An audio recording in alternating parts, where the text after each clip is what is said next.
Thank you for joining us for our first segment, and we have on set with us Assad Shoman, who doesn't want any other titles attached to that name, but surely we are thankful to have him in this morning.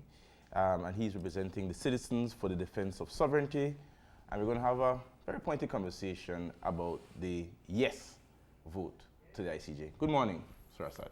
Good morning, Kevin and Marlene, and thank you for inviting me. Good morning to all our viewers, afternoon and night too, for those viewing here, there, and everywhere. Well, we're glad to have you here, and I do want to say, of course, you are one of the most visible persons in the campaign over the past few months. And I think it is just a few weeks that you have officially come out creating a yes to the ICJ campaign through an organization called Citizens for the Defense of Sovereignty. And I want to start there, just being able to understand the purpose of this organization and why you ventured into this route. All right, the organization actually has very broad aims and objects, right? But the most immediate one that we're looking at now is to do with the referendum for the ICJ. So we're concentrating on that. But there are many other things to do with social justice, freedom, equality, and so on in our society that this organization hopes to deal with in the future. Now, who are members? Who else is associated with the Citizens for the Defense of Sovereignty? This is a very loose movement, very loose. Right now we have 3 people who are sort of like on paper as members of the group.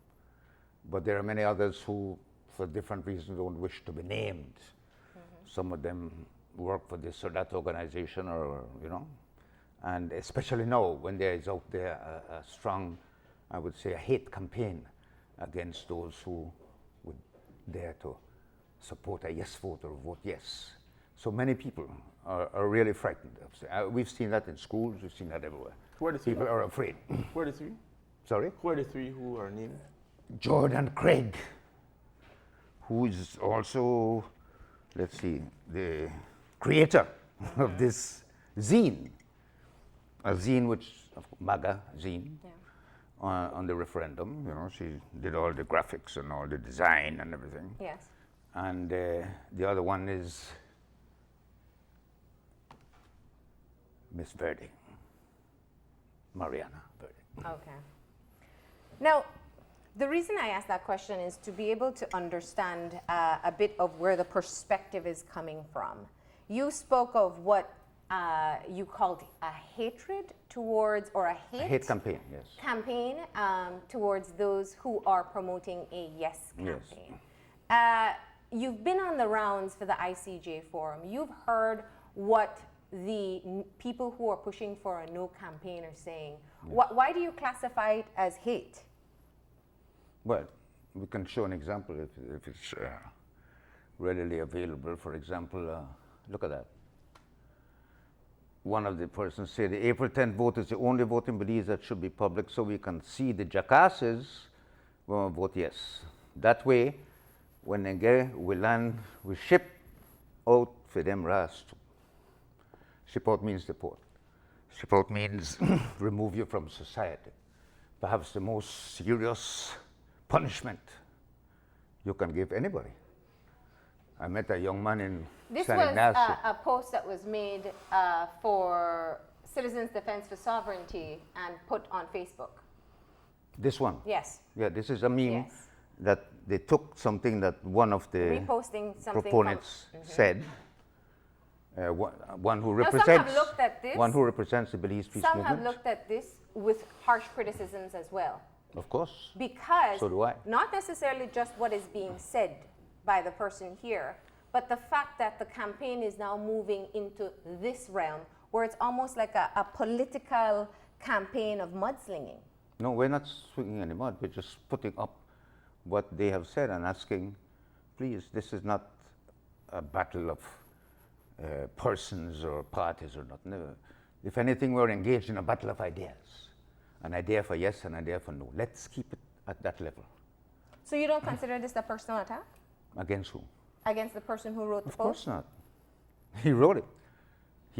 That's what he said, and we're saying, hey, this isn't so nice. In fact, this is dangerous. Dangerous. You don't find it dangerous? to say to somebody of that prominence, to suggest that we should suspend democracy and have a public vote, no more secret ballot. And of course, if that were ever done, which of course it will not be done, I hope, if that were ever done, don't think it will stop there. They would also propose it for elections or for whatever. Now, I won't dive You don't into the find it merits. threatening? I won't dive into the merits of what was said and not said. Over the course of the past few months, we've seen a number of people express their opinions and their thoughts. This has become the most important conversation that Belizeans are having. And we've heard you in many other forums before speak of the emotion and a lack of focus on the facts. And moving into this direction puts you in that very same category. We are just sounding a warning. I think people should know that we do not, I would want to see people say, we will not tolerate this level of intolerance. We cannot live in a society where we are afraid to speak out our mind because we are told we'll be deported. That's unacceptable. I mean, I think we have a duty to sound that warning because people out there are afraid. Let's not spend too much time on this issue. And I want to move forward in your own analysis of what you've been hearing in your participation in the forums. Yeah. You've heard what the No campaign has been saying. Yes. And you've also had the opportunity to face the questions of people from all over this country, Yes. many of which seem to be more interested in going to the polls and voting no. What is your analysis as to where the conversation is today? Well, the conversation, as you say, there are some people that say yes and explain why. And there are those that say no. And I notice that the no tend to put out ideas that are not really based on facts or that are questionable interpretations of a fact. For example, they say that the 1992 joint statement tears up the 1859 treaty and declares that we have no borders. I believe that anybody can look at that. I mean, if you bring it up to the point where the area where they're talking about, where they use, the part that they use to say that, I think is the one coming up here, this one. Bearing in mind that Guatemala and Belize, as two sovereign independent states, have not yet signed a treaty between them finally establishing their land and maritime boundaries, and that such a treaty is one element of the expected outcome of the negotiations. I think anybody interpreting that would say, well, that's a fact, you know. Guatemala and Belize, as two sovereign independent, have not yet signed a treaty between them establishing land and maritime boundaries. Perhaps it's the wording right here, and as a lawyer, you know very well that interpretation is based on who is reading as well. Where is it? Finally, have not yet signed a treaty between them finally establishing their land. Is that, would you, as a lawyer, would you say that is that a fact or is that not a fact? Have these two countries finally, have they signed any treaty at all, establishing any boundaries, final or otherwise? Well, I think that's a very good question, and I would prefer, because in terms of seniority, surely, in terms of your years as a lawyer, puts you there. But how do you respond to the people who are saying that that is saying there is no treaty? In other words, the concern that's being put forward is that perhaps this deems the 1859 treaty, which Belize keeps on saying is the soundness of our case, that this deems it invalid. You serious? How do you respond to it? That's what I say. I mean, nobody. I've shown this to students and asked them to interpret it, and none of them come up with that interpretation. It is saying that these two countries, as sovereign independent states, have not yet signed such a treaty. And I ask you, have they or have they not? So it's a factual statement. You mean Belize and Guatemala? Of course, that's what it says. It says that, Guatemala and Belize. I'm not guessing, it says that. And it says they haven't yet signed a treaty. And of course, when they were talking, the whole idea, that is what is expected of the negotiations. But I think what the problem is, and I'm trying to walk very carefully here, yes, is that it is a bit misleading. Because it is, although Belize and Guatemala have not signed a treaty, there is a treaty that exists that governs the border between Belize and Guatemala.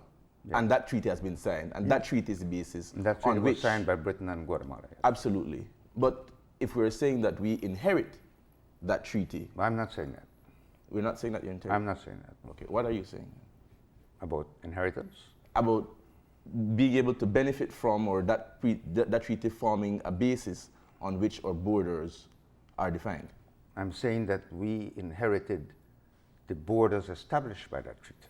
Yes. So when this says that there is no treaty between Belize and Guatemala, it is irrelevant. No, it's not irrelevant. It's not irrelevant? I'll tell you why. Tell me. This is in the context of negotiations. All right, let's imagine down the road. Let's say people vote no. Those proponents of the no vote, I've heard them say, and correctly, I suppose. What do we do next? Well, we continue negotiations with Guatemala. What is the purpose of that negotiation, in your view? What would be the purpose of that negotiation? You have any idea? Go ahead. I'm asking. I mean, obviously to reach an agreement on where the borders are and get Guatemala to sign saying, well, those borders are real, we accept those borders. That's the purpose, that would be the goal of the Belizean negotiators. The goal of the Guatemalan negotiators would be for Belize to give up some territory. So that is the purpose of the negotiation, would be to sign a treaty between those two countries, because Guatemala does not recognize the 1859 treaty. So that was the purpose, one element of the expected outcome of the negotiations. But that is not the important thing. Let's face the important thing in this document. The important thing is the document. Oh, these are preamble. You know what? Preamble, introductory. What is the real decision taken? Can we see that? The decision taken in this document. Before you move on, though. Yeah. Before you move on, that's the same. Can we pull this up a bit? That's the same question that I have, which is that it's kind of circular. The response is a bit circular because... Really? Yes, in my opinion. Tell me. The question is the concern that people have, some persons have, with that provision. Similar to the issues that they might have, and I don't want to broaden it so that we run down that rabbit hole, with the issue as to walking back what our position of strengths are. One of our positions of strength surely is the 1859 treaty. Has to be. Am I right? Yes. Good. So in using language which seems to walk back, whether or not in substance or in appearance, that strength surely must be an issue of concern for the Belizean public. Whether or not you are seriously saying that this questions the validity of the 1859 treaty? There are two things that it does. Remember, this document is part of a public consciousness. The whole issue here is really not an issue of substance to my mind. The issue here is an issue of trust. The Belizean people want to feel, which they will not get, some assurance that they have the strongest case possible that the risk is minimal or non-existent. None of these languages, whether or not it is an adjacency zone or the walking back of the absence of a treaty between Belize and Guatemala, inveigles any confidence that our case is strong, without issue. And that is the concern. No, I don't understand what you're saying. Really. You don't understand? If I were to come to you as a lawyer and ask you to interpret that thing for me, you would tell me that that suggests that the 1859 treaty is not valid? I would suggest as a lawyer, would you tell me that is your interpretation? I would suggest... And what would you say about the operative clause, yes, which somehow they didn't put up? You want me to respond? What is the operative clause? The operative clause is... Would you like me to respond? To accept, they agree to accept that any mention to their respective territory in any agreements, their execution or implementation thereof, will be made based on the existing reference monuments. The only existing reference monuments are those placed in consequence of the 1859 treaty. There it is. That document, we used it, including the one that we just, bearing in mind that no treaties have yet been signed, and this part, when we argued our case before the OAS, to show that Guatemala has signed a document which is very favorable to our case. And that's exactly the point. When this goes to to the ICJ, which it will, Yeah. and they see that Guatemala accepted that those monuments there will be used, that would not please Guatemala. In fact, a lawyer, 2 lawyers in fact, that wrote an opinion for Guatemala and looked at this statement, said, try to distance yourself from that. That isn't helping you at all. But now we have even you questioning the validity of that statement. And if I could go ahead. Hold on. Don't, Brother Assad, don't. You questioned the validity. You said The issue that I'm raising is a very clear one. And maybe I should ask it in the form of a question. My belief is that the issue is not one of substance. I think the facts are the facts. I have a friend who says that you don't have 2 sides of the facts. The facts is just a fact. But the issue here is not a legal one, but a political one. In terms of the vote is a gut vote. And to move people away from a gut vote or to influence a gut vote, you have to come with the influence. And the first thing there is trust. My question is, do you feel that there's a disconnect in terms of moving the Belizean people from the questions that they might have into an informed vote? There's a disconnect between the intellectuals, the politicians, and the voters. The politicians and intellectuals are speaking up here, and the voters have a genuine gut fear down here. And we are actually bringing to them issues and a package in a way that is not translating to them. Who you think they can trust? These Well, voters? that's a great question we can ask the Presumably voters. down there. I don't think there's nobody down there. I believe everybody can understand this. There's nothing here too complicated for anyone to understand. I think the issue that is coming to light, that is substantiated by what you hear, whether you agree or not, with the concerns of the wording within the preamble of the 1992 agreement, is that one of the it feeds right into the major criticism that has been hurled at the referendum unit, which is the position being put forward is not adequately informing voters as to the risks associated with going to the ICJ. If I am a layperson, never had a law degree, I will interpret it flatly for what it is. And for any person to come back and say, well, that's not what it means, I don't think it's sufficient to put people's minds at ease. So I wanted to ask you differently. In terms of looking at the entire case, I said I think no one can doubt the level of involvement that you've had with this issue, your books, and even I think your time as former foreign minister. Where are we most vulnerable if we go to the ICJ? No case can be 100% sound, no matter how much the legal opinions say so. Where are we most vulnerable? I've heard that statement before. I mean, it may be true. What may be true? That nothing is 100% sure. Some people say not even death, not even taxes. I would say if you feel there is a risk in going to the ICJ, in that Guatemala might get some territory, that's the point, right?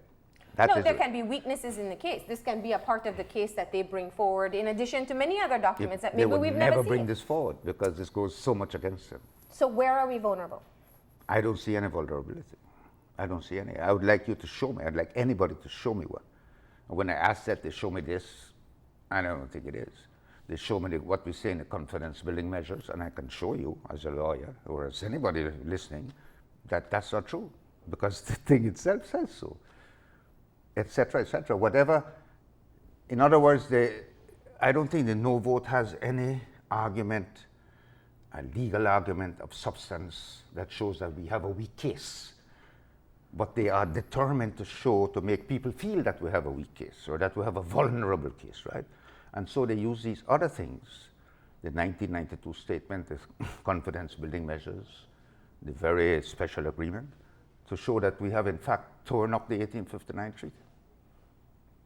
I don't think any lawyer, international lawyer, any person looking at it, without prejudice, would come to that conclusion. Are we looking past the Belizean people? Past. Because we're talking about the strengths and weaknesses of a case. Yeah. But that's not where we are.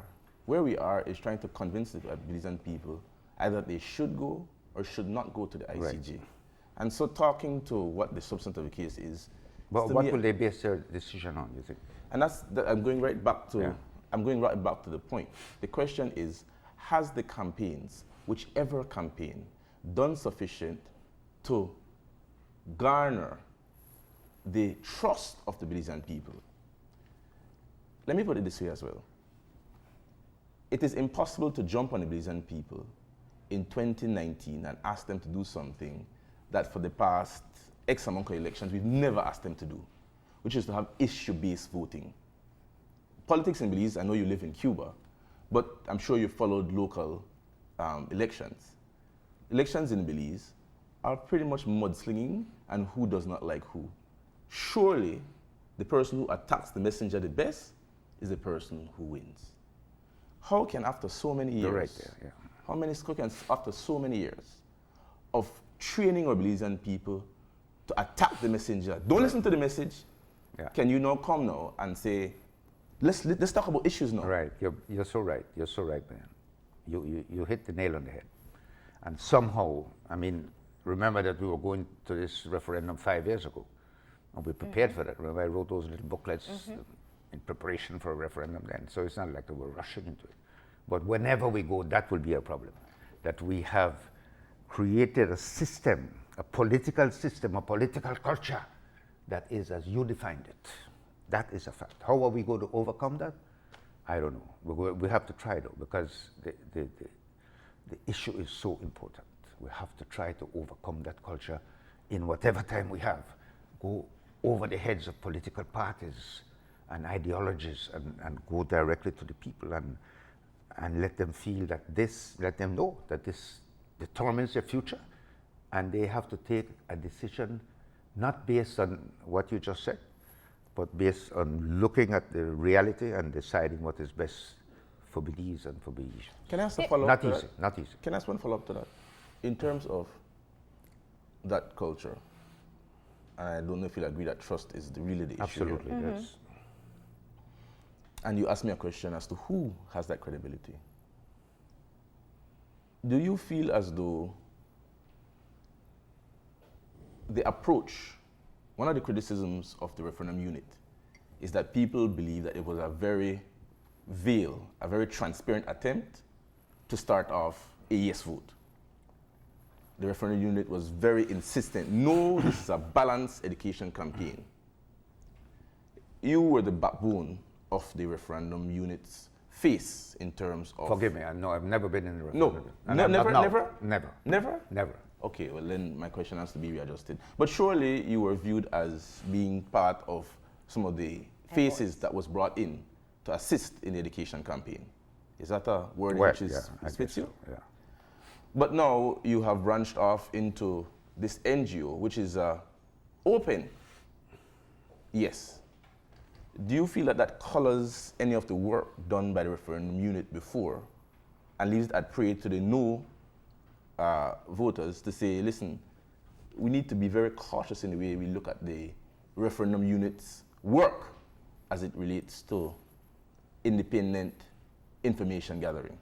I can't speak for the referendum unit. Listen, way back in 2013 we spoke about it. I came out and I wrote books about it. I was openly advocating a yes vote, perhaps more openly than now, openly advocating that. So it's nothing new. Nobody can accuse me of suddenly jumping on a wagon and going for yes. I've been doing this for years. In fact, I was part of the team, along with others I can name, but you know who they are, that actually led us to force Guatemala to accept going to the ICJ. It was our initiative. Now, I want to go back to some of the major issues that we're hearing and the concerns that people have. I've said on the show before, and I will say it again. There are some people who are resigned in their positions, but there's a substantial number of people who are undecided. Right. And from what I'm hearing in conversations with people, there is a general fear. There's a risk associated that has been articulated by those who push for a no vote, and there is a risk associated that isn't as clearly articulated by the yes vote. When people listen to you and they try to hear what the merits are of going to the ICJ, one of the continuous messaging is that we have to do it, and we have to do it now. And I want to ask you that because you very clearly mentioned the change in the date of the first referendum. It was supposed to be a joint referenda at first, and then the date was changed to what we have now and separate from Guatemala. So why can't the date be changed again to a time where Belizeans feel better informed and more comfortable with the decision? Like 10 years from now? It can be done. I don't think it will be very useful, and I don't Why? think, because during that time, we will keep suffering what we're suffering now. We will keep losing and having our natural resources damaged along the western border. We will continue to have confrontations along the southern border, and there's no reason to suggest that this will not get worse. So if we have managed to put Guatemala in a corner, which is what we've done, and twisted their arm into going to court not on exequat bono, but on the legal merits of the case, we finally have them there after a lot of effort. British have tried it since 1936. It was finally achieved in 2008 with a lot of diplomatic effort, a lot of help from especially Mexico. We're going to just give that up and continue to suffer the consequences of having this claim and passing it on to our children? I don't think that's a good idea. I've said that, and I'll continue to say it. There are certain issues which are, and I just want to focus on the vote itself. There are certain issues in relation to this vote which are legitimate concerns. One, for example, is that, and I've heard you address this on another show. I took the liberty this weekend of watching you on another broadcast. Feel free.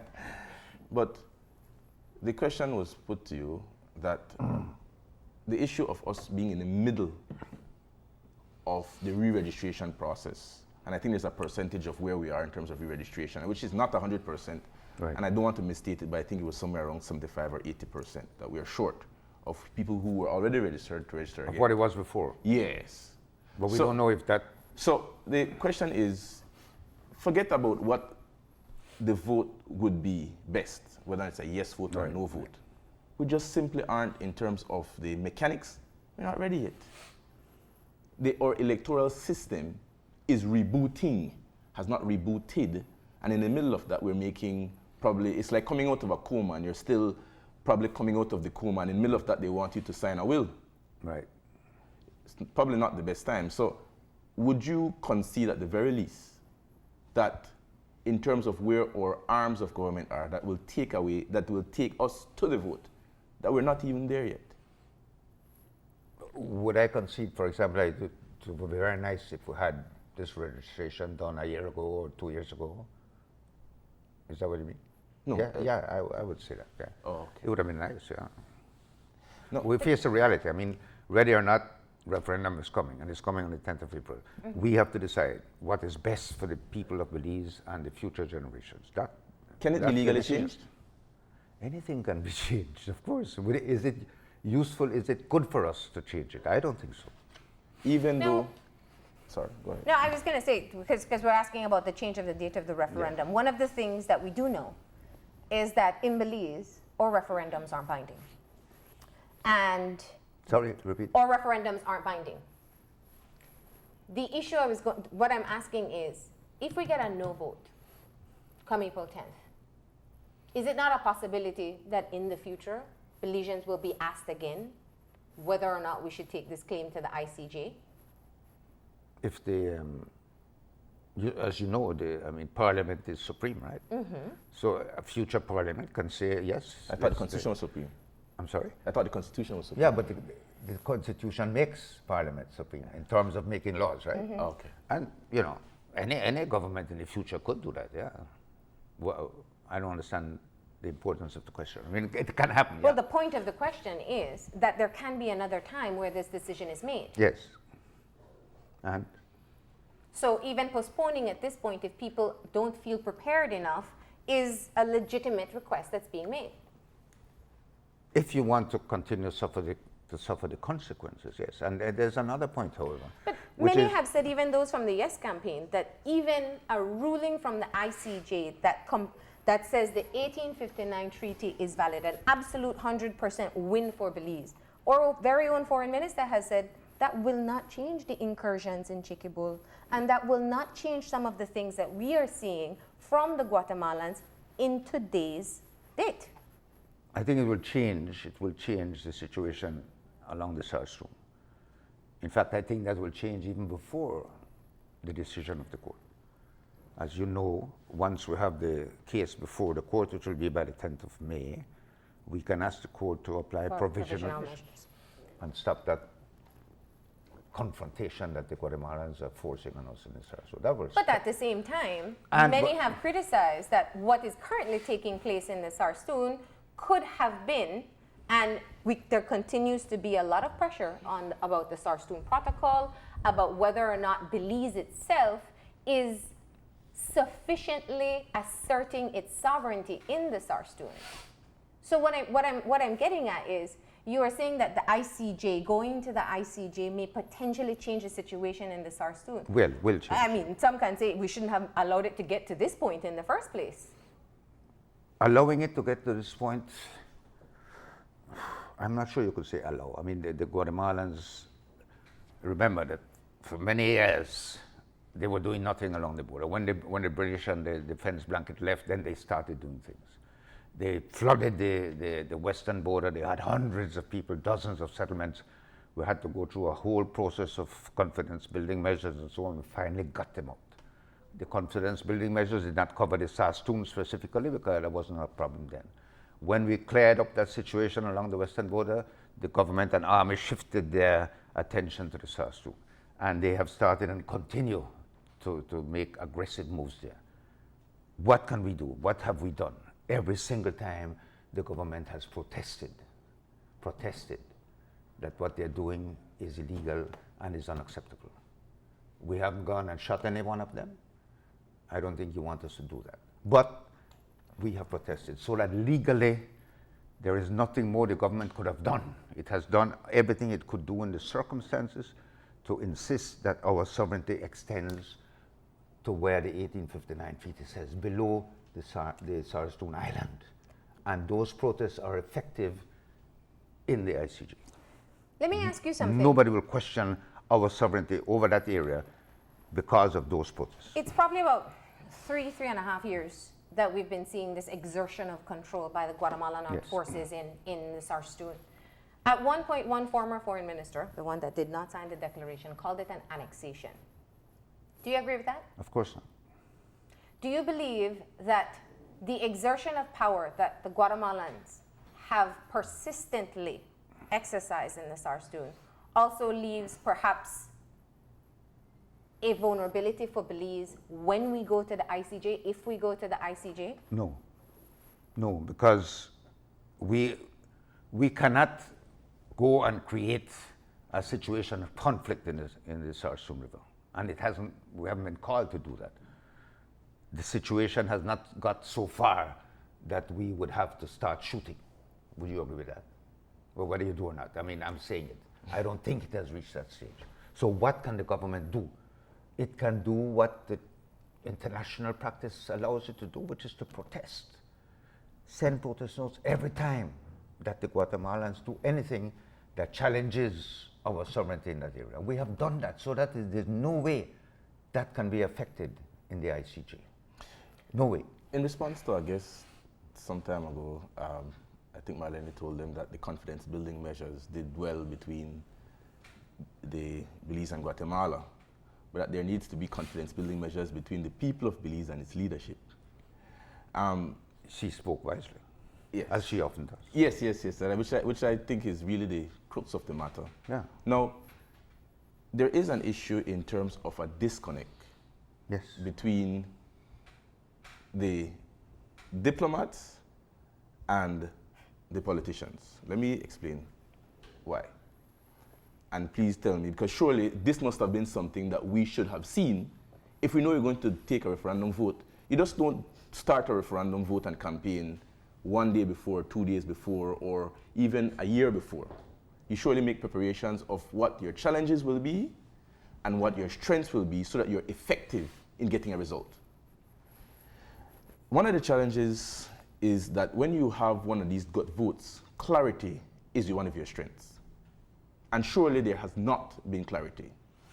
A principal area of absence of clarity, as we listen to you quite competently and confidently espouse a yes position, is that the way the moorings of that you are associated with, the People's United Party, have actually disassociated themselves from you and your position, and the other senior members of their party, and have gone further to say, listen, our diplomatic position first, after we were sitting with diplomats and everything, was that the party leader's position was, listen, yes, this thing should go, that's the best thing possible.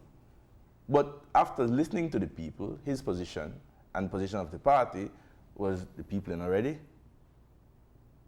So the position is vote no. The position is not they're not ready.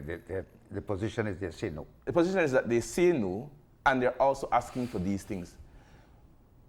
How do we get to build some confidence so that it is a true vote? Some of the demands that were made by the People's United Party include things like changing Maritime Areas Act. Probably that would make people feel a little bit more confident. Dealing with the issues of the Guatemalan Constitution. Yes? But having protocols in, you're not, I'm sure that in dealing with the issues of the Guatemalan issue as to the existence in the Guatemalan Constitution of their ability not to accept a decision of any tribunal. Right. Yes. Where is that? Let's assume it's there. Let's assume it's there. I would think that would you agree as a lawyer that if we put in our constitution that we will not accept the rulings of the ICJ or of the WTO or of the United Nations Security Council, that is effective for the world? You believe that? I'm sure. You believe that? I will answer you like, there's only 300 and something. I'm not a lawyer. You are the lawyer. I'm addressing that right now. There are only about 300 attorneys. In fact, there's going to be a conference today. Okay. 99% of the voters are not lawyers. So what I believe as a lawyer, no important. No, but you're putting that to me as if that's a major case, the Guatemalan Constitution. That doesn't declare international law. Yes. But I'm saying again, as an issue of confidence for the person going to the poll, if they look at it and say, listen, even if I vote yes, and even if you get a good decision, Guatemala is still betting against the House because there's this provision in the Constitution. Okay. How do you move that away? We move it away by saying, all right, we won't go to court until we change the Guatemalan Constitution. Is that the reasonable thing to suggest? Is that what you would want us to do? Sure. What I like, change the Guatemalan Constitution. What I like us to do is for the people who are in leadership and for the people advocating either yes or no to have the answers, not to put back the questions. But is that the answer? People. Is that the answer? No, I'm asking. How can we change it? How can we change the Guatemalan Constitution? Hey. But I think the core of the concern, and it sorry, but can I correct something you said about me? I mean, please. Dissociation. I dissociated myself from the PUD since 1985, man. All right. All right, we won't dive into the breakup right now, right? But I think the core of what Kevin is asking, if you were just to get to the question, yes, is please. How does this impact a ruling by the ICJ if there is a portion of the Guatemala Constitution that allows for them, or that says they do not have to abide by what an outside or international tribunal says? That is not binding in international law. What does that mean? It means that if we get a ruling from the court, which they have publicly said they have signed a treaty saying they will abide by that, and they refuse to abide by that, the Security Council will ignore whatever their constitution says and enforce that ruling. So the international law is supreme over domestic law? Yes. Okay, we have quite a number of other issues to get into, but we do have to take our break at this time. We do encourage you to tune in. Of course, share your questions on Facebook as well. We'll try to get those in. We will continue the conversation with Assad Shoman about the campaign for a yes vote to the ICJ. We'll be back in a few. Stay tuned.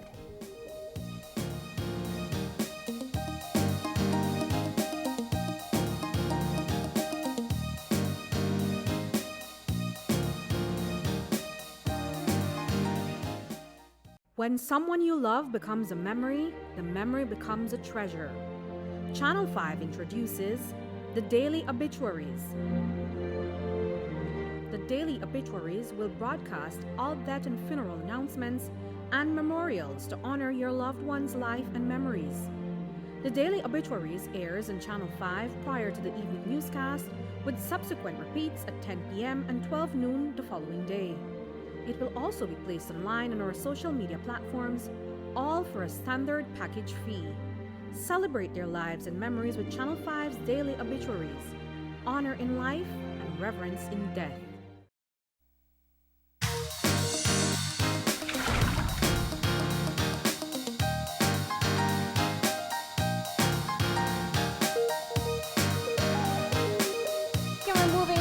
Second part of our conversation. If you're just joining us, we have with us on set Assad Shoman. Of course, he's well known for his contribution in terms of looking at the Guatemalan dispute in his publications, in his role as former foreign minister, as ambassador. And today he's talking to us about the ongoing Yes campaign to the ICJ, that Belizeans should go to the polls and vote yes. There are many concerns as to why people are scared to vote yes or unsure if they want to vote yes. And before we went to the break, one of the things we were talking about was how international law trumps domestic law. And we've heard that. But one of the things that people are very closely paying attention to is what is happening in Guatemala at this time, perhaps more than they've ever done before. The only other time I think they followed Guatemalan news was when the soldiers were in Petén. If we look at what's happening with CICIG at this time, this is a clear illustration to Belizeans that Guatemalans don't exactly play by the rule book when it comes to their obligations in the international arena. How do you respond to that? When people are saying, if the ICJ rules in Belize's favor, Guatemala might just not accept it and not respect it. And they use the very same example of what we see happening with CICIG today. You see, CICIG does not have the stature within the international system, within the United Nations, that the International Court of Justice has. The International Court of Justice is the judicial arm of the United Nations. It is part of the statute, the charter of the United Nations. Whenever somebody becomes a member of the United Nations, it automatically becomes also a part of the ICJ. And the United Nations makes it clear that once the ICJ has made a ruling, the Security Council is mandated to put that into effect. That is not so with CICIG or with anything else, actually. Nothing else, treaties, nothing is given that level of importance within the UN system. And it's obvious why. That, you know, we need a sort of legal system, a legal framework to guide our relations among states. And they chose, and we accept and we use as members, we elect members of the court and so on. We agreed that that shall be the organ, the only one, not CICIG, not anything else, the only one. Now, there is, the average Belizean is going to be voting, the average man on Albert Street, the average man on any of the major streets in our city. Or the villages. Or the villages, yes. Now, those people have a reference point to what they think a court is, and that reference point is completely local. So some people, their reference point for the ICJ, as laughable as it might sound to some of the higher echelons, is probably the magistrate's court. They probably look at it and say, listen, locally in Belize, the average mentality is that we're not getting justice and that our court system is not necessarily the best. That is the perception. I think there's a poll of Belizeans that put that point. How do we move Belizeans past? Because these are the questions I would think that any reasonable and responsible campaigner, government, or any entity will look at in terms of getting to where they want to get, whether yes or no. How do we move people to appreciate some of what you've just said in terms of the difference between a court that they really have no reference point to and the reality of what they're seeing locally? That's very important question. It goes to the point and it's not easy to answer.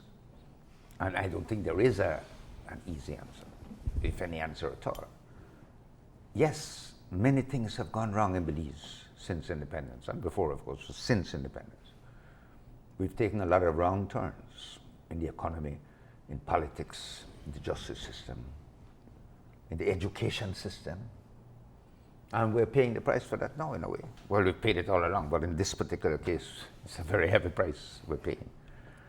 And all the mistrust that goes with that, and the whole political culture that we discussed before, that is all against us. But that's not going to get any better, I don't think, in the years to come. If we waited 10 years, our political culture might be worse than it is now. So somehow we have to try and get to people. And let me say this very clearly. My belief, based on my work, not as minister, but as a member of SPARE, when I used to do a lot of what we call popular education, going to the villages, talking with small women's groups here and there. The people understand everything better than me and you. The people understand. Many times we try to put things in a language so that they can understand, or try to obfuscate, try to confuse them by misinterpreting words and so on, and getting them all confused. But people understand things, man, in the villages, in the towns, in the streets. Like I've heard people say, which I think is insulting to the people of Belize, that the question is too complicated. Break down the question, my brother. The question says, do you agree that Guatemala's claim should be resolved at the ICJ? That is it. That is the question. So, yes, we have that problem, but we somehow have to reach people and let them know that this is as many have called it, an existential moment, something that will affect the life of the nation and the life of the people of this nation, maybe for generations to come. It has to be taken seriously. It has to be divorced from elections and paying for votes. You know, parties pay for people to vote, you know that. Divorce from that and say, look, this is a first time since independence you have a question about the life of your nation.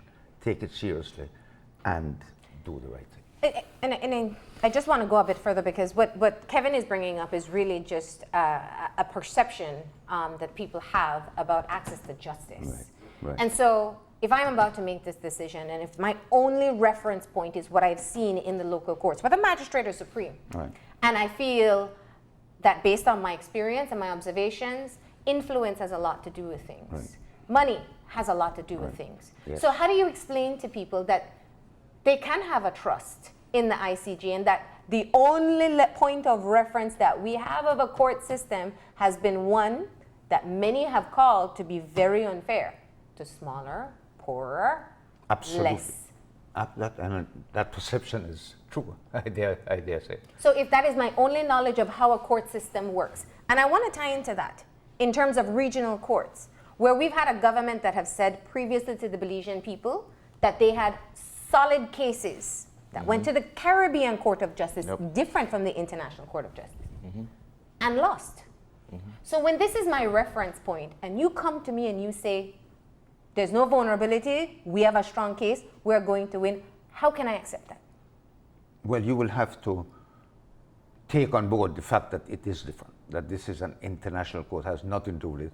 The judges are selected in a certain way, which is explained. There are 15 judges from all over the world, many of them from the Commonwealth, many that in terms of whether they're biased or not, for example, if they were biased, they'd be biased in our favor, because most of those countries, or all of them that existed then, voting in favor of us as against Guatemala.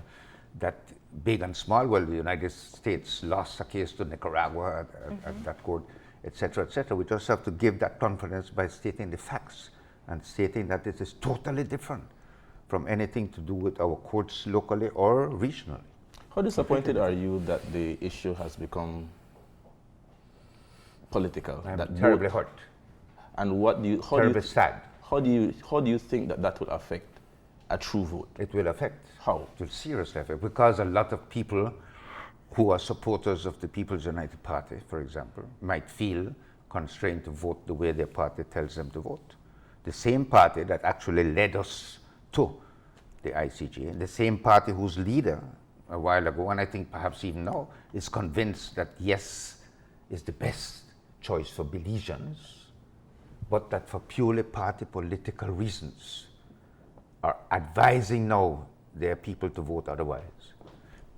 A party that says that the people tell them... Do you feel that no politician should have expressed an open I've vote? heard that thing. That's a possibility, you know. I mean, it's too late now, but do you think it would have made a difference? I know what you're saying. Because a lot of people say the government should not have come out with a yes. They should have kept neutral, right? The UDP should not have come out, etc. Well, of course, POV now. But I don't know. It's happened, as you say already. But if you look at the special agreement, I do want to make this point. Oh, we have several points with this special agreement. Go ahead. I want to make this point. Yeah. Article 1 says the parties, Belize, Guatemala, the governments, the state of each country, agree to submit to the court the dispute described, right? Agree to submit it. So the government, the state of Belize, committed itself in a treaty to submit this thing to the ICJ. It has that commitment, a commitment which it then limited by saying, if the people agree in a referendum, right?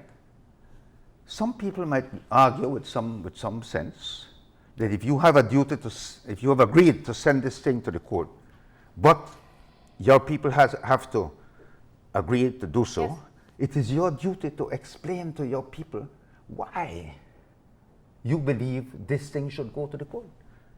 You honestly believe it? You honestly feel that if you don't go to the court, it will be damaging to your country as a government, as a state? You believe that? It is your duty to tell the people, this is my belief. If we don't go to the court, it's bad for us. If we go to the court, it's good. Explain why. I see that as a duty, having signed a treaty saying, yes, we will submit. Defending what they have signed. Let's get back to, I want to do the special agreement and the question for a second, because we got to get to some of the issues that we hear very clearly.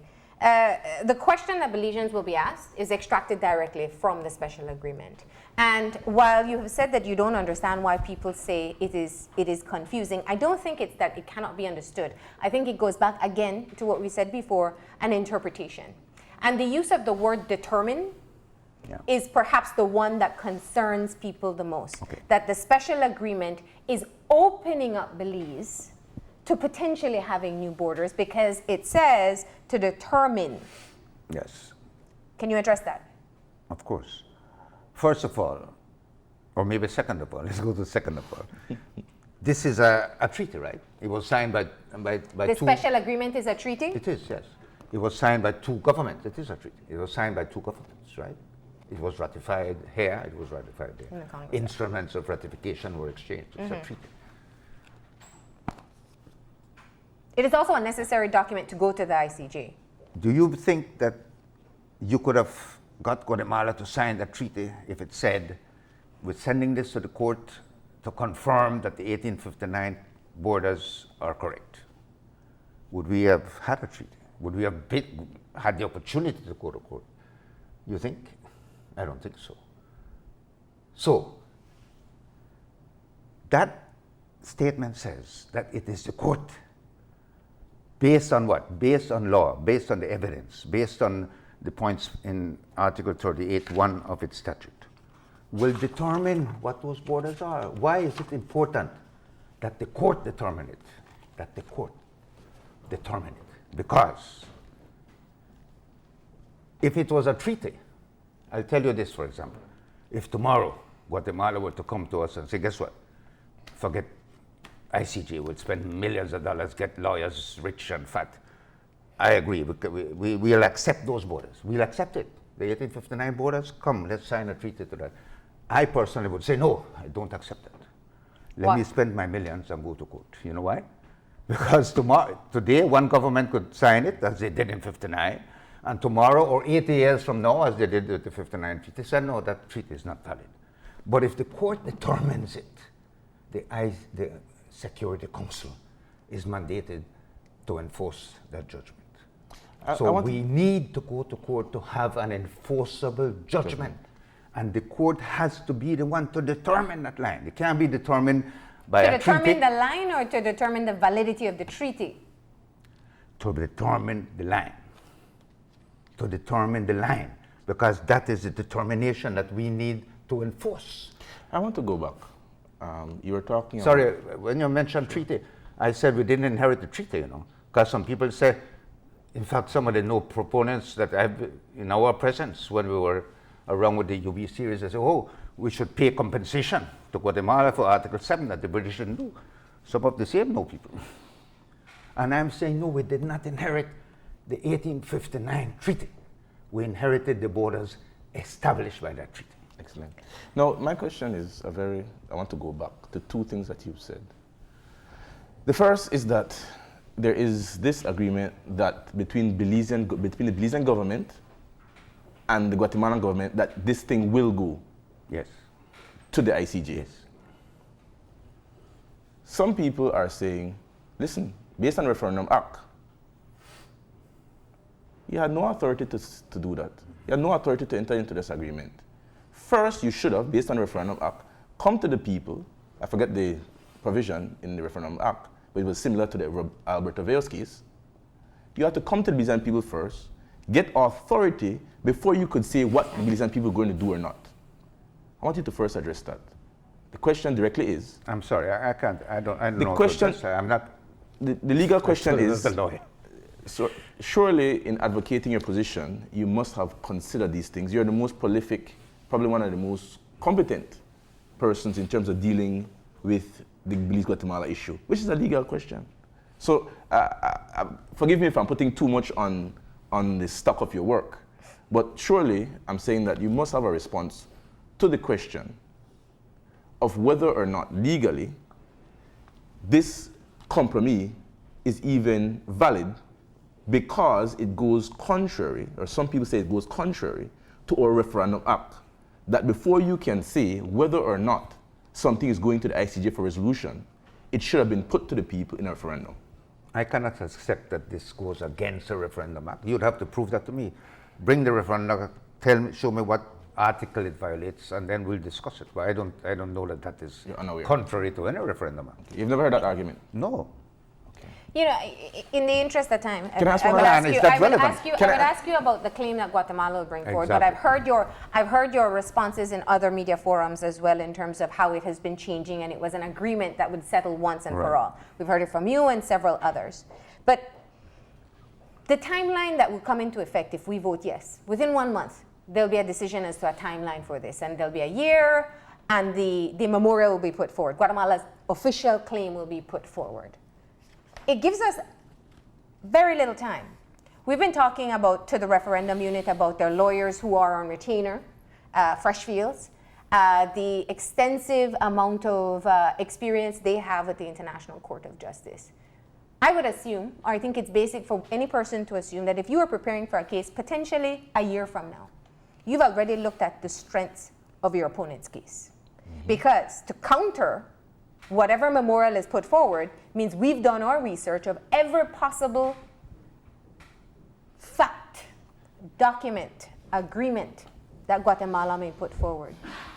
From your knowledge, what is the strength of the Guatemalan case? Let me say this. We had a sort of dry run of the ICJ case. We had in this document, this collects the oral arguments that we put in 2001, 2002, to the OAS facilitation group panel, which acted as if it were a court and heard our submissions. First, it got our written submissions. So Guatemala put in all the documents it had that would support its case to get some piece of Belizean land. Belize put in all the documents it had. Then we had an oral hearing, which is, the Belize side is stated in this booklet, right? So we've been through this movie before. We've done this already. We know what the arguments are. We know what the documentation is. We've gone through this over and over again. International lawyers like Mandy Hudson working for them, voluminous amounts of documents. We have had access to those. We know what they're arguing. And all these lawyers know what they're arguing. And they all conclude that they don't have a valid case. I'm sorry, I can't make up a case that Guatemala has to please what people is their that want to hear. strongest point coming forward?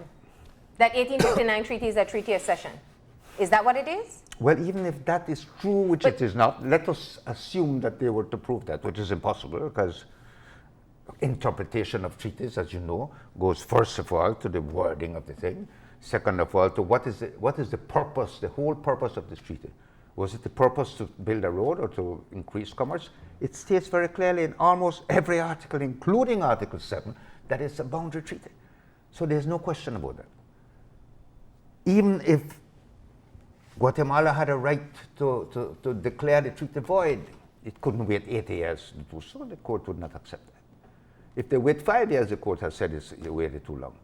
But beyond that, even if you were to prove that it is void, the court will say, fine, the treaty is void, but the borders are not void. The borders remain. The courts have decided that over and over again.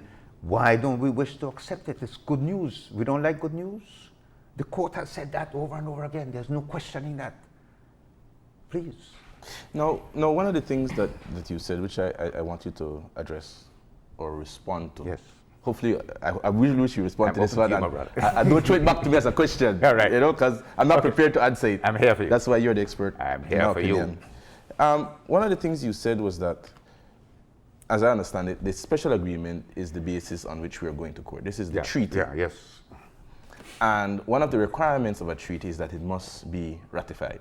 Yes. Yes. And you have said that it has been ratified. But some people argue that it has not been ratified because it has only gone to the Senate. Am I right? And it has not gone to the House of Representatives for this ratification, and that is a requirement. Is that a valid point? No, because the law, as I understand it, is that it is the Senate that has to ratify a treaty. It was ratified, and exchanges of ratification were effected. So it is valid, yeah. Okay. This case, I think, if we, and it is very important that we don't look at it in isolation of just Belize. We've heard quite a bit about the help of the international allies, as we call them, the Friends of Belize. You spoke of getting some of the other countries to help to persuade or push Guatemala. or force, whichever word is used, Guatemala. Push is good, yeah. To agree to go to the ICJ on the legal basis alone. Right. We've also heard from the Yes campaign that if we do not vote yes now to go to the ICJ, that we may have negative effects on our relationship with the international community. I want to ask you if you feel that, well, let me ask you, is that the case? Is that what you are saying, putting forward? You won't hear it from this Yes campaign. Mm-hmm. No. You won't hear me say that. You won't hear me say that because we vote no, Cuba will no longer support us, or Jamaica, or that Trinidad, the OAS or adjacencies Nigeria. won't get funding anymore? No. We've heard that. We will still get the support of our friends. The only thing is we'll have taken away from them an important weapon to help us. But they'll still be our friends. They'll still support our sovereignty, our territorial integrity, our independence, 100%. No question about that. Okay. I was looking for the legal question. The question, not the the question. You're getting the referendum question? I was getting confused by your zeal, by your magazine. One of the arguments as to the reason why the referendum vote, which is phrased in the particular way it has been phrased, the question as to whether or not we should take the question to ICJ, is because we're trying to include everything. We're trying to do a one-shot. We're going to do this one time. We're going to catch you know, and they'll never come back. Can't appeal and we're done. That is the thing. Exactly. Exactly. But, and this, I have to concede, is not the pleadings, as I understand them. These are not the legal documents that are going to court, but are the framework. What it says is that, do you agree that any legal claim of Guatemala against Belize? My question, as I looked at it, was, why didn't it say legal, or equitable? If you're trying to include everything, and does the absence of the word equitable not open the door that after we go through this whole legal battle, where we get them, the court to say, as any blind-eyed Jose, as I always say, guaranteed man on a stupid for even bring this thing. Exactly. 5 minutes, when they come off of the bench and declare Belize after Belize, 8,807 square miles. Right. That after they do that legally, that they come back again and say, we may claim only legally. Right. That now we come back and say we want to deal with the equitable issue. Well, do we have access to the Statute of the International Court, Article 38, 2. No, but you can go ahead and Yes. explain it What and they'll it, try what to it pull it says, you see, is that the judges can decide a case on equitable principle, Yes. exequat bono, Yes. if both parties agree. Agreed, yes, yes. So the only way that Guatemala could come back and say, there it is. No, Yes. that's just an explanation of that. The only way that Guatemala could possibly come back and say, oh, I want, would be if Belize agreed. Yes. And of course, Belize will not agree. Because Britain didn't agree from 36. We haven't agreed since 81. We will never agree to do that. And once you have the legal ruling, that's it. They can't complain about that. They can't go back and say, oh, be fair to us. That's final. A ruling on a point of equity is as strong and as compelling as a ruling on an issue of Yes, law, but correct? you have to ask the judges to rule on that basis, and we're not doing that. One of the arguments in favor of a yes is that, listen, if you sit down here and you vote no, we'll have the same problems of incursions, of armed gun shooting, Yes. we'll get to that. Yes. And so we have to end it now. Yes. And I'm asking, in the way that the question is framed, that it does not include the equitable. It is not a full ending because we do not Guatemala, want it to include equitable, and we can never be forced to go to court on equitable. I just explained absolutely. But I'm saying, if you're dealing with a neighbor who wants to insist on making problems, is it not quite open to Guatemala at that point in time to come back and say, listen, yes, no win on a legal ground, but in equity, start the whole machinery No, over sir, again? it's not possible. It is not not possible to possible. argue? So let's move Why? move on from there. It's Why not is it- possible. why is it not possible? Because the law does not allow for that. The law would have to, Belize would have to agree to that. Belize will never agree to that. So that's the end of the matter. Yes, but if Belize does There's not no agree, way. if There's Belize, no way that can come up. let me just package it to understand what Okay. you're saying. And I think I want to be very clear so Belizeans also follow. Right. My question to you is not whether or not we'll be able to immediately go back to court.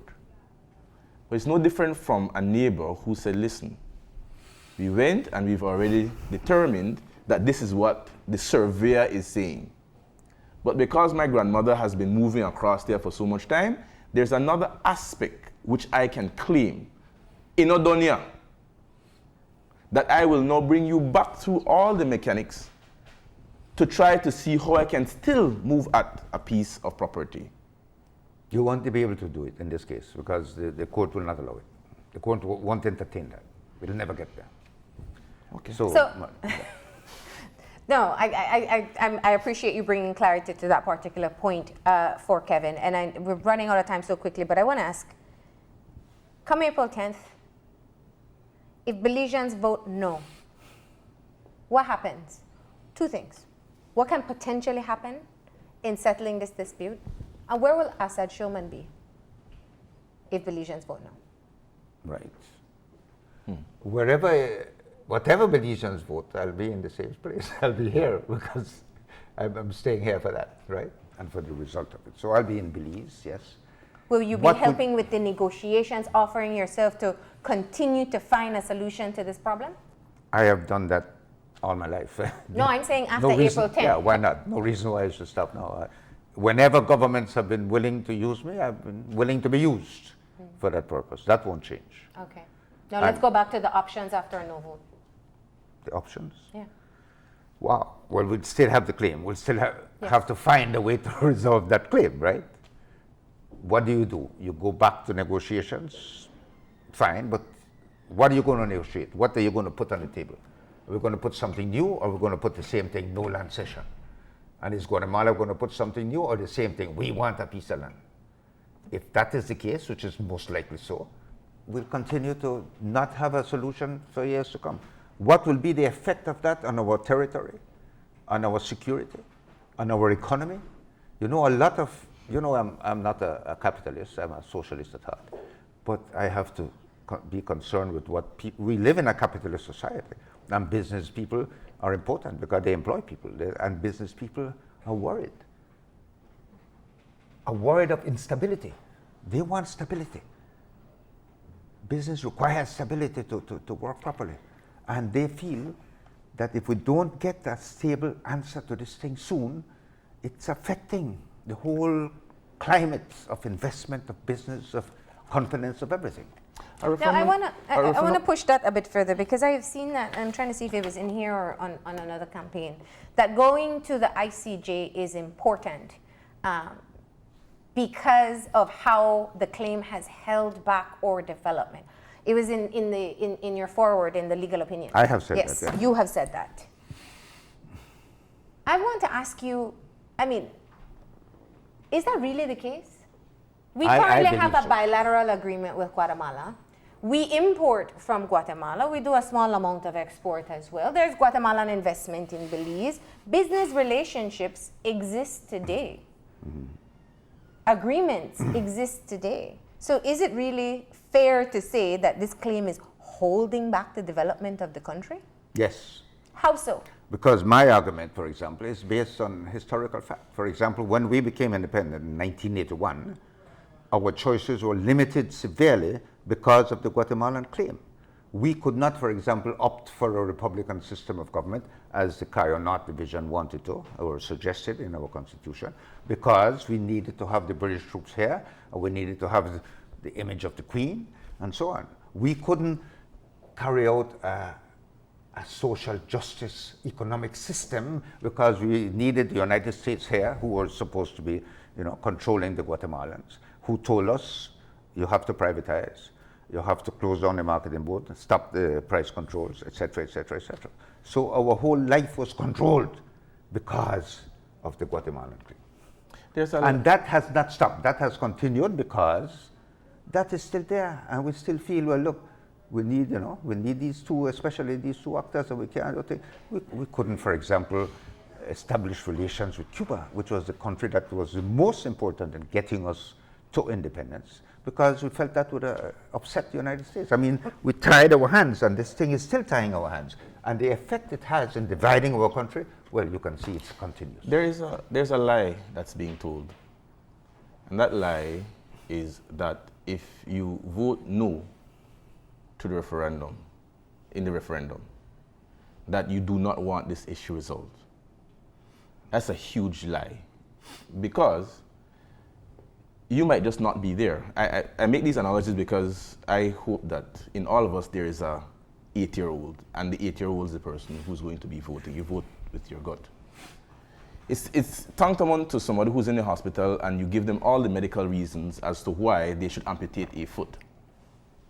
All the reasons. Everybody have lived longer, it's been so wonderful, this doctor has done it 1,000,000 times, but in their head, they don't want to do it. But they've also come to you and say, listen, I might consider amputating my leg if you do these things first. One of the things that some Belizeans have asked to feel more confident, to trust the process a little bit more, And to trust Guatemala. and to trust Guatemala, is to say, listen, let's go the advisory opinion route. It's been dismissed, because we're here, that is the case. But my question is, a referendum is a question, it's a simple question. What do the people want? That's what a referendum is. And if the people, some of them are saying, we want a step before you get to where you are. And the referendum and the advisory opinion is one of those steps. Shouldn't the leaders follow? Well, I'm not convinced that the people are saying, let's go for an advisory opinion. A few people are saying that. Yes, a few. And the fact is that, we were told to go for an advisory opinion back in 1975 when we went to the UN. Yes. So was Western Sahara, which was in almost the same situation as Belize, meaning there was a European country colonizing it, there was a neighboring country claiming it. When the European country went, the neighboring country wanted to claim, same as Belize. There it was Spain, here it was England, the colonizing power. We refused to take that route. Western Sahara did. Western Sahara won, just like that, just as we would have won. Yes. And a few months later, Morocco invaded, and it's still there. 80% of Western Sahara is still occupied by Morocco against the advisory opinion given by the ICJ, because advisory opinions are not binding. Palestine suffered a similar fate. We didn't want to do that. We don't think that's safe. We don't think that resolves anything at all. Because if we win, which we must, we will win if we go to then Guatemala has no obligation whatsoever. And the announcement that they And will what is invade. worse, what it would never again agree, as it has now, to go for a binding decision. It would be stupid because it knows it's going to lose. I mean, it knows anyhow. I mean, but then the whole world would know. So it wouldn't want to do that. So we'd lose an opportunity that we have now. But I keep on hearing, and that's where I want this loss of opportunity that we have now. The special agreement outlines for Belize and Guatemala to both have the people decide, Yes. agree Yes. to give the jurisdiction to the International Court of Justice. It's the only way we can go with a special agreement. Right. And unlike many other ICJ cases, our special agreement is hinged on the people saying yes. So we have a very critical role in this process. Yeah. But you keep on saying this is the only opportunity, that this is that we must do it now because we may not have the opportunity again. But my question to you is, Guatemala has already done their part. If Belizeans feel, for any reason, that they don't have enough trust in court systems, one, two, that they're just too scared that we may potentially lose anything because nobody's talking about what we may lose. Three, that quite frankly, if we are to use the estimates that was done in Chile, $25 million US, right? That perhaps that type of money should not be used on this court case and invested, as a self-described socialist, back in our country to develop it to a better state than we are now. If that is the case, then why not just wait? Why not just put off the decision of going to the court? Why is it being said that this is the only opportunity that we'll have? I didn't say that. I said You said it's a lost opportunity. it's a lost opportunity. It's not the only one. There may be another one in 25 years' time, in 100 years' time. Like what one of the Guatemalan negotiators, Skinner Clay, said back in 1981 when we were negotiating the heads of agreement. And of course, we said no land cession and so on. And said, we made a ridiculous offer to them. And they walked out of the meeting and said, all right, we'll wait another 200 years and maybe get a better. We can wait 200 years. I'm not saying there won't be another opportunity. There could be many opportunities. What's going to happen to us in the meantime? And how will our children and grandchildren look at us who had an opportunity, one opportunity? We could have many more, but we have it one now where we could solve it, and we refuse to do so. If you had empirical evidence. Sorry, and the money? The money? Yes. 25 million, 50 million? 50 million Belize. Whatever. Yeah. You realize that every year, just in illegal logging, according to the FCD, we lose like 19 million US dollars. So let's take 2 years of that and go to court. If you had empirical evidence that you believe to be compelling and reliable, saying, listen, if you got that tomorrow, saying the probability is, the reality is that there will be a no vote come April 10th. If you got that message now, empirical, which you would find competent, would you still take the same approach in terms of the way that we're going? Or would you then advocate for it to be delayed or postponed?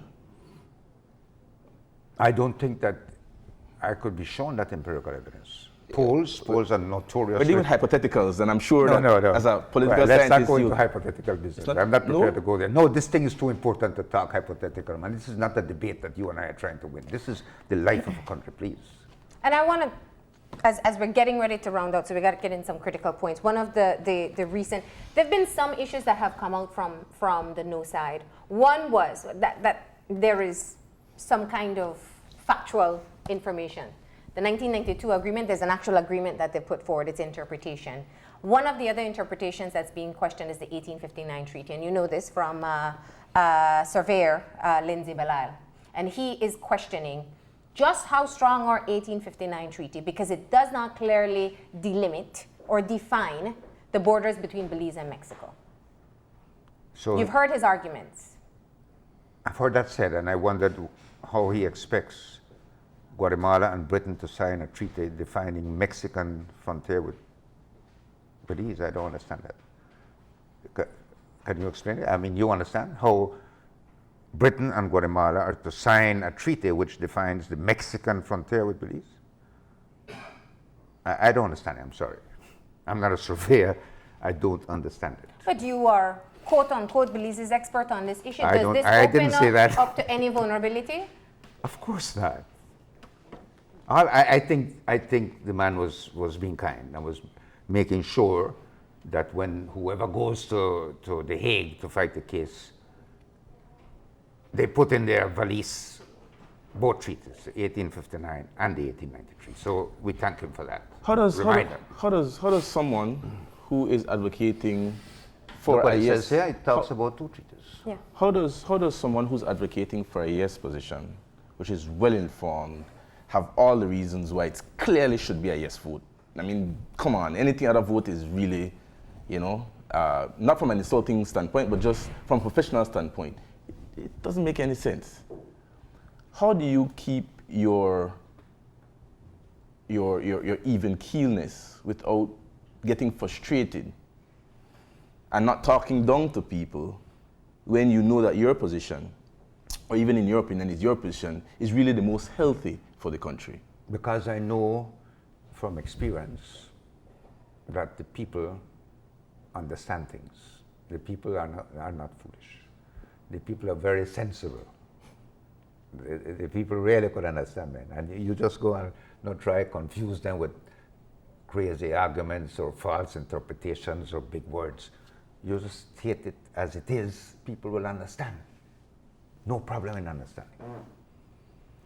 Assad, how comfortable are you that come April 10th, Belizeans will vote yes in majority? I have no way of knowing, right? But I am going to work for that because I think it's best for the people. I have no way of knowing. If you were to face an undecided voter right now, one who says, I'm not going to read all the books. I don't understand legal language. Right. I just want to know that I will make the best decision for my country. Right. The no's make some sense, maybe we lose something. The yes have all these books and opinions and legal arguments, but I don't know how to vote. What would you say to that person?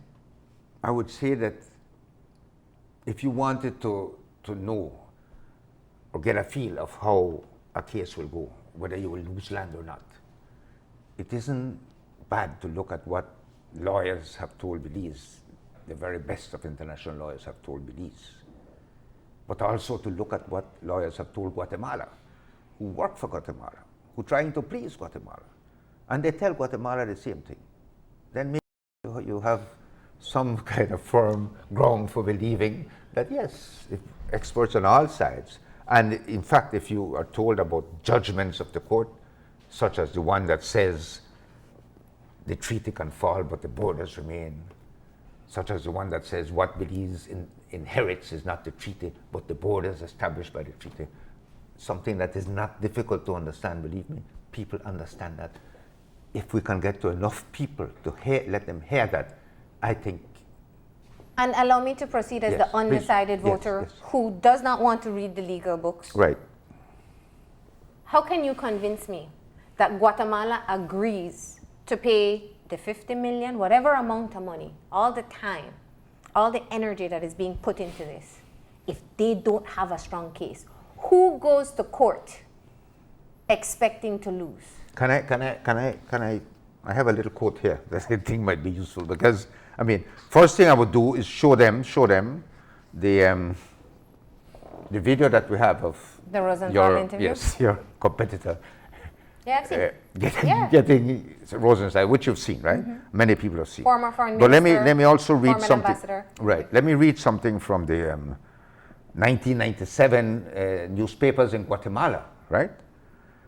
Where there was a debate carried out between Foreign Minister Eduardo Stein, who was the man that wrote that letter, remember, changing the claim and so on, and the former President Cerezo. President Cerezo, who was the first president after the democratization began in '85, right? And Cerezo was ridiculing Stein for having said that it is possible to recover part of the territory of Belize, and compared this to claiming to be able to recover the rest of Central America because this territory belonged to the Captaincy General of Guatemala during the days of the Spanish colony. Ridiculing a president, ridiculing the current Foreign Minister for saying we might be able to get a part of it. Saying, no, you're crazy. There's no such thing. And Rosenstein said, what is their thing? They want legal certainty. Without that, they feel that they have an unstable situation. Without that, they have to maintain the claim. They cannot sign away the claim because of constitutional court and constitutional reasons. And they need a way out because in the international community, they are looked down upon and ridiculed for having this anachronistic claim to do. They need to get away from that. The only way to do it is through the court. Have you ever been wrong? And I asked that because I was in a taxi, and the taximan was saying, listen, he said he was watching a movie. This is a taximan talking to me.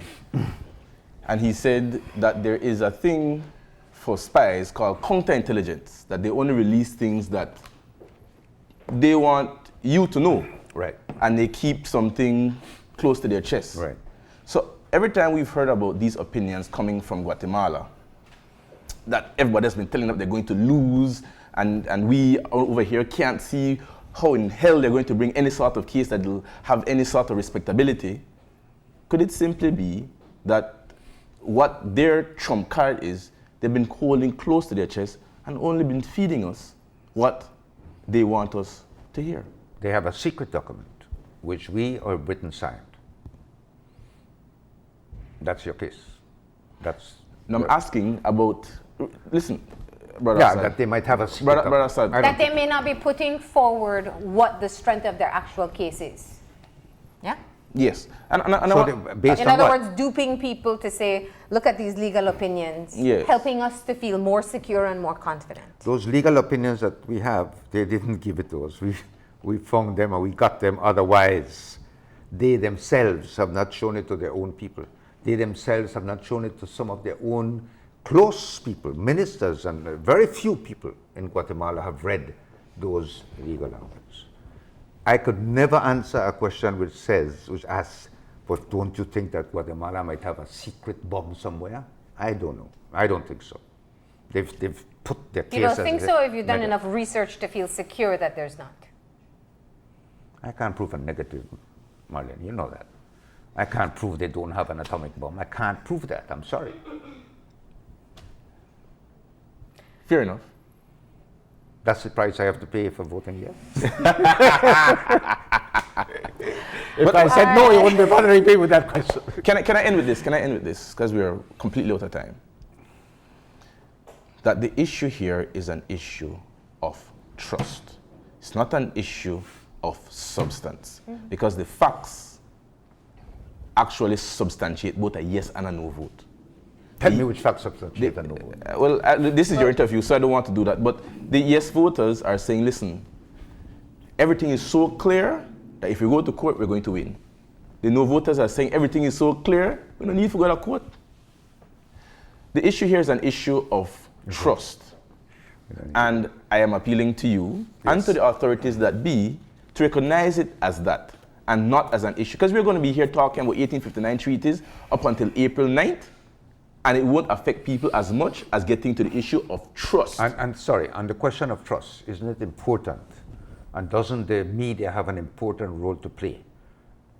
Whenever something is said that is not a fact, or an interpretation is said about a document that is clearly misleading, doesn't the media have a social responsibility to correct that? Or at least to say, look, that is not really so, you know. That document doesn't say that. That 1992 document was used by Belize to fight its case. That 1992 document, Guatemala was advised by its legal advisors, distance yourself from that. You did a terrible thing by putting that in. Does the media have no responsibility? So We are responsible. somebody we asked can you come the here. question here on the show. So you could deal with it? somebody can come here and say, I am certain, I know for a fact that Guatemala has a written document that Belize signed, Mr. Barrow signed or Mr. Musa signed, that give away from the Monkey River South. And you have no responsibility to say to the people, hey, where is the fact? Where is the truth of that statement? On what is it based? You just let it run. And on an issue that could really affect the life of every Belizean. I mean, it's your call. I do have to say before we close that no 1992 agreement has been discussed on this show. And that we do appreciate you coming in for the Absolutely. very same reason. Because when there are questions made, we have a responsibility to bring those in authority to respond to them. And we appreciate that you came here and that you were able to answer these And questions let me today. not be And we misinterpreted. will have you again before the vote. How do you know I'll agree? I'll say this though. I mean, I've seen your one or two of your shows, and I do appreciate that you do a good job of questioning people and of putting their hands to the fire when it comes to the facts. I accept that. We do. Thank you for coming in today and appreciate you taking the time. Right? Thank you. For your perspective. We'll go ahead and take a break. When we come back, we have another very important issue to discuss. We are talking about World Cancer Day and cancer in Belize. So please stay tuned.